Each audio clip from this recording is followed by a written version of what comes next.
नमस्कार. तर आता आपण अक्का मसूरची रेसिपी चालू करत आहोत. नमस्कार. 1.5 वाटी तेल घातलेलं आहे. हा. तेल गरम झाले की आले पेस्ट. हा.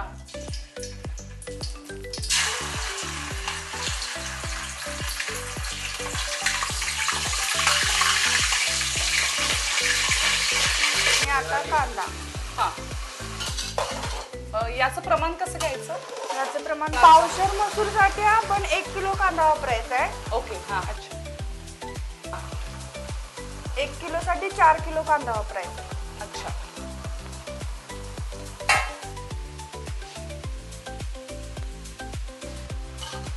कांदा किती वेळ भाजावा लागतो? एक तरी 10-15 मिनिटं एकसारखं आपल्याला भाजायला लागते. हा. हा.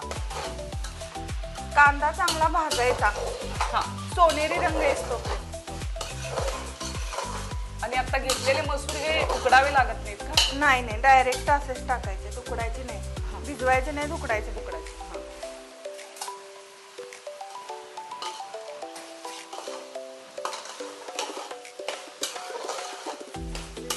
कांदा पूर्ण भाजलेला आहे. कांदा सोनेरी कलरचा झाल्यानंतर कोल्हापूरची खासियत मुकुंद कुपेरकर यांचा MK अख्खा मसूर मसाला यामध्ये वापरायचा आहे. भाजलेला आहे.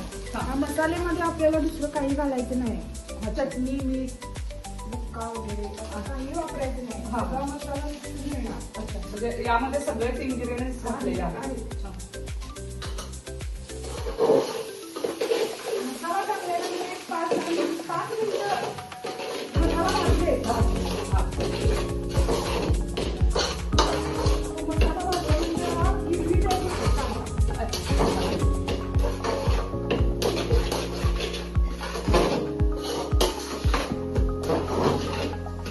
कांदा किती वेळ भाजावा लागतो? एक 10-15 मिनिटं. आणि ते मसूर आपल्याला उकळून घ्यावे लागतात? नाही, असेच आहे असेच वापरायचे. उकडायचे नाही, भिजवायचे नाही. आता ग्रेव्ही तयार झालेली आहे. आता गिरवी तयार झाली. आपण यात मसूर टाकायचा आहे. हा. हा मसूर अख्खा तसाच आहे, भिजवलेला नाही वगैरे काही नाही. अच्छा. म्हणजे अख्खा मसूर तसाच टाकलेला आहे.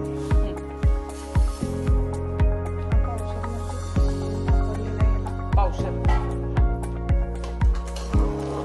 गॅसची फ्लेम एवढीच ठेवायची का? हा असू दे, फुलच ठेवायची. त्याच्यावर तो होतच नाही ते सगळं. हा. आणि एक 5 मिनिटांनं गरम पाणी ओतायचं. हा. आता हा आपला पावशेर अख्खा मसूर आहे. याच्यामध्ये पाण्याचं प्रमाण कसं घ्यायचं? हे पावशेर मसूरसाठी मी 1 लिटरचं पाणी तापवून घेतलेलं आहे. नंतर आपल्याला लागलं तर थोडं वापरू शकतो आपण, जसं आपल्याला हवा आहे तसं. हा.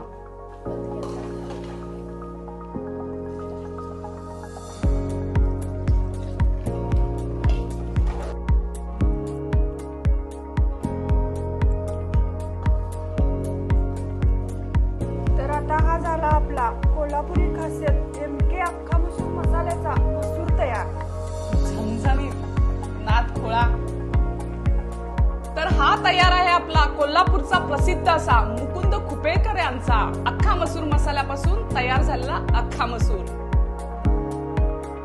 वा, जगात भारी चव कोल्हापुरी. एकदा नक्की ट्राय करा. मुकुंद खुपेरकर यांचा MK अख्खा मसूर मसाला. एकदा मसूर कराल, पुन्हा पुन्हा कराल.